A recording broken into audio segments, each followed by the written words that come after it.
Salut à toi l'e-communauté et bienvenue dans cette nouvelle vidéo. Aujourd'hui, je vais t'expliquer comment lancer un petit business sans risque.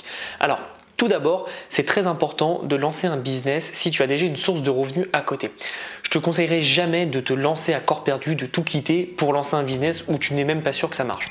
Donc pour le début, lance un business en parallèle de ton travail par exemple. Alors évidemment, c'est dur, tu n'auras pas tout le temps du monde à consacrer à ce business, mais petit à petit, tu vas voir que tu vas pouvoir mettre en place des choses qui, dans quelques mois, vont payer. Et c'est très important, ça ne gagnera pas tout de suite, c'est évident, mais il faut que tu comprennes qu'il y a un temps entre la mise en place et un temps entre le moment où tu récupères tes gains. C'est quelque chose que je remarque énormément, beaucoup de gens s'arrêtent au plus mauvais moment, c'est-à-dire au moment où ils ont mis en place assez de processus pour que ça commence à payer et le moment où ça va payer. Il faut savoir que quand tu es entrepreneur, ce n'est pas comme salarié. Tu peux travailler parfois pendant 6 mois sans avoir de résultats et un jour ça paye et quand ça paye très bien.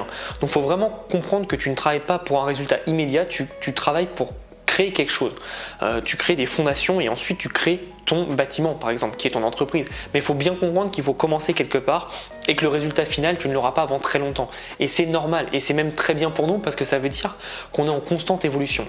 Donc attention à ça avant tout. Je sais que être entrepreneur en ce moment, c'est tendance, on voit partout sur Instagram, des gens qui voyagent à droite à gauche, etc.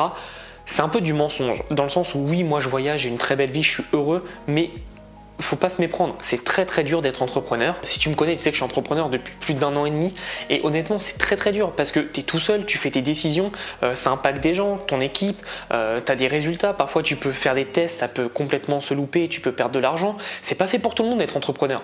Il n'y a pas tout le monde qui a la carrure d'être un entrepreneur, donc faut vraiment faire attention à ça. C'est pas être entrepreneur, c'est pas ce que tu vois sur Instagram, un mec qui a plein d'argent, qui voyage partout. Si cette personne a plein d'argent, c'est qu'elle a eu des risques au moins aussi importants en termes d'investissement, de temps ou d'argent. Donc c'est très important et pareil, faut se rendre compte que c'est pas fait pour tout le monde. Moi pendant 6 mois avant d'avoir des bons résultats, je travaillais 80 à 90 heures par semaine au total avec mon job et mes parents me disaient mais tu veux pas arrêter, ça sert à rien, t'as pas de résultats, etc. Mais je savais très bien que là, j'allais réussir. Et c'est ça qu'il faut comprendre, c'est qu'il faut être déterminé. Il y a beaucoup de personnes qui ne sont pas prêtes à faire cet effort de travailler pendant 6 mois non-stop sans avoir un seul résultat. Donc il faut vraiment comprendre ça et une fois que tu comprends ça, essaye de mettre en place quelque chose au parallèle de ton travail. On a tous 35 heures par semaine de travail. Allez, parfois on a 40, parfois un peu plus, mais je veux dire, ce qu'on fait, c'est qu'on va dire qu'on dort 8 heures, tu travailles pendant 8 heures par jour, après il te reste 8 heures. Qu'est-ce que tu fais de ces 8 heures? Alors oui, tu dois te détendre, oui, tu dois manger, oui, tu as des transports, tu peux bien trouver entre 3 et 5 heures par jour pour travailler. Alors après, je sais qu'il y a plein d'excuses, chacun de s'adapter, c'est pas le problème. Le but, c'est de comprendre que tu as du temps en fait. C'est à toi de choisir si tu dépenses ton temps pour regarder Netflix ou jouer aux jeux vidéo ou pour travailler et mettre quelque chose sur le côté. Parce que peut-être que pendant un moment, ça va être très dur parce que au lieu de te détendre, etc., tu vas consacrer ton temps à mettre en place des actions, mais tu seras bien content si dans 6 mois ou dans 1 an, tu as la vie que tu rêves. Faut bien comprendre que du coup, si tu enlèves le temps que tu dors, ça fait que pendant 8 heures, tu travailles et pendant 8 heures, tu es libre. Donc ça veut dire que pendant la moitié de ta journée où tu es éveillé, tu fais quelque chose que tu n'aimes pas forcément. Si tu cherches à changer de vie, c'est que tu n'aimes pas forcément ce que tu fais ou tu n'es pas épanoui. Réfléchis à ça. Est-ce que tu n'aimerais pas dans 1 an, dans 6 mois, changer de vie ? C'est tout à fait possible, mais il faut juste mettre les actions en place. Donc l'erreur à ne pas faire, je vois beaucoup de personnes qui disent bon ok, aujourd'hui je lance un business et ils partent. Non, ça c'est l'erreur primordiale à ne pas faire, c'est de te lancer sans être formé. Avant de créer quelque chose, regarde un peu les différents types de business. Tu as le e-commerce, l'affiliation, l'infoprenariat, l'accompagnement, le coaching, le conseil, tu as tout ça. Regarde ce qui te plaît, ce qui t'attire le plus, là où tu es le plus en face avec toi-même. C'est très très très important parce que ça te permet à toi de bien comprendre ce que tu aimes faire et ce que tu veux faire. Et c'est très important si tu dois passer tes moments de détente, on va dire, pour développer ça. Si tu n'es pas passionné, ça sert à rien. Il y a beaucoup de gens qui veulent faire du e-commerce par exemple, mais c'est juste pour gagner de l'argent. Je leur conseille absolument pas de faire ça. Je leur conseille plus particulièrement de prendre quelque chose, un domaine, une compétence où ils sont doués et d'aller démarcher des entreprises pour leur vendre cette prestation. Parce que déjà, tu as 100% de marge pratiquement, tu donnes juste ton temps mais tu as 100% de marge et surtout, c'est moins complexe que de faire du e-commerce. Le e-commerce, tu dois apprendre comment gérer les stocks, comment gérer le marketing, comment gérer la compta, les frais de douane, l'achat-revente, etc. C'est beaucoup plus complexe que de vendre du coaching. Donc pense vraiment à ça, qu'est-ce qui te fait kiffer et pendant ton temps libre, qu'est-ce que tu aimerais faire? C'est très important parce que si tu n'es pas prêt à passer du temps sur une activité qui peut te rapporter de l'argent, il vaut mieux arrêter tout de suite. Et donc comme je te disais, en priorité, forme-toi, tu lis des livres, tu fais des formations, mais forme-toi parce que toute l'énergie que tu vas mettre dans une entreprise sans être formé, c'est de l'énergie perdue parce que tu vas te planter, c'est sûr. Tandis que si tu prends du temps à te former et à partir moins vite que d'autres personnes, mais en te formant bien, derrière quand tu passeras à l'action, tu auras une connaissance exceptionnelle, tu iras beaucoup plus vite que tout le monde. Donc honnêtement, la clé c'est la formation et le passage à l'action. Attention, ça sert à rien de partir et de foncer et de travailler à fond mais sans être formé, parce que faut comprendre que dans une entreprise, et surtout si tu fais une entreprise en ligne, tu n'as pas besoin de travailler forcément beaucoup pour avoir des résultats. Évidemment, en fonction de tes ambitions, tu vas travailler plus ou moins. Moi, j'ai des grosses ambitions, donc je travaille énormément. Mais si tu veux un petit complément de revenu et que ça te va, tu vois, il faut vraiment comprendre ce que tu veux. Si tu veux un petit complément de revenu, je connais beaucoup de personnes qui travaillent 1 à 2 heures par jour et c'est tout. Et ils se font 2000, 3000, 5000 euros par mois et ils sont très contents, ils veulent pas aller plus loin. Mais d'autres personnes comme moi, on veut aller beaucoup plus loin, donc on travaille beaucoup plus et c'est tout à fait logique. C'est vraiment à toi d'identifier ce que tu veux et derrière en fait d'agir en conséquence de tes ambitions. Il faut vraiment être cohérent dans ce que tu veux, mais tu peux pas te permettre de dire je vais être millionnaire et travailler 1 heure par jour ou 30 minutes par jour. C'est pas possible, ça viendra pas comme ça.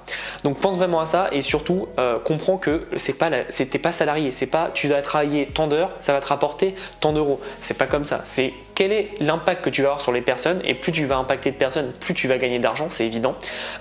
Donc pense à ça et pense comment travailler plus intelligemment plutôt que plus dur et plus longtemps. Donc ensuite, maintenant tu t'es formé, tu sais ce que tu veux faire, tu t'es formé là-dessus et maintenant il faut passer à l'action. Comment faire?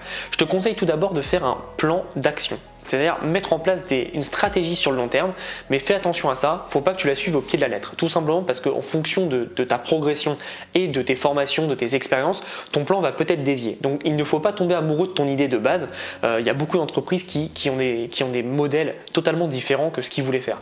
Par exemple, j'utilise un logiciel qui s'appelle Slack, c'est pour communiquer entre équipes, c'est pour le business. À la base, c'était un jeu vidéo, tu vois. Et ils ont complètement pivoté pour devenir ça parce qu'ils se sont rendus compte que ce que les gens utilisaient plus dans ce jeu vidéo, c'était la messagerie. Et donc, ils seront transformés en messagerie professionnelle, tout simplement. Donc voilà, tu as une idée de base, très bien. Mets un plan d'action pour accéder à cet objectif final, mais pense aussi à pouvoir shifter, à pouvoir moduler si jamais il y a une expérience qui se passe et que du coup qui change ton état d'esprit. Faut vraiment penser à ça parce qu'une fois que tu comprends que faut pas que tu tombes amoureux de ton idée principale, c'est-à-dire que beaucoup de personnes, même s'ils ont une idée pourrie, ils continuent avec et ils perdent beaucoup d'argent parce qu'ils sont amoureux de leur idée. Faut pas que tu sois amoureux de ça, faut que tu sois amoureux du process, du moment que tu vas mettre en place toutes les fondations et construire ton entreprise.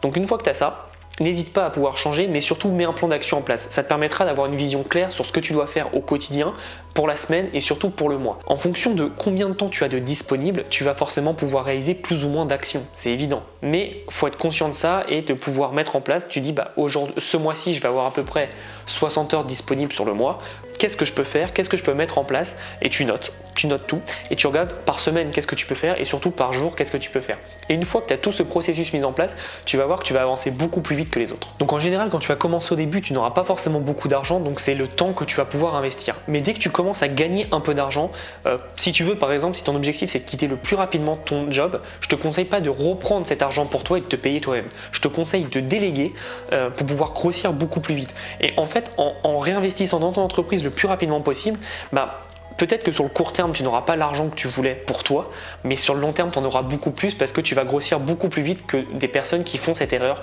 de prendre l'argent pour eux. Nourris ton entreprise d'abord avant de te nourrir toi-même.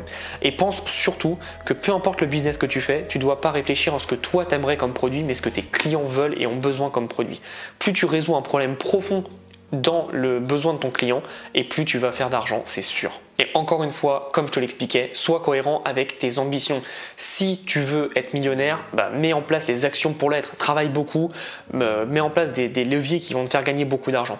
Par contre, si tu veux être millionnaire et que tu travailles 30 minutes par semaine ou 1 heure par semaine ou 1 heure par jour, c'est pas possible. Ça vient pas comme ça, c'est pas magique, faut bosser, mais en mettant en place des bonnes actions intelligemment, tu peux avoir de très très gros résultats. J'espère que cette vidéo t'a plu. Si t'es pas abonné à la chaîne, abonne-toi, ça me fera toujours plaisir et je sors une vidéo tous les 2 jours. Pour compléter ce que je dis, j'ai sorti un programme à 7 € avec plus de 6 heures de vidéos et 30 vidéos où je t'explique vraiment comment atteindre tous tes objectifs et comment gagner 1000 € en 30 jours. Donc n'hésite pas, ça s'appelle les clés du succès, c'est dans la description. En attendant, on se revoit dans une prochaine vidéo et surtout, passe à l'action.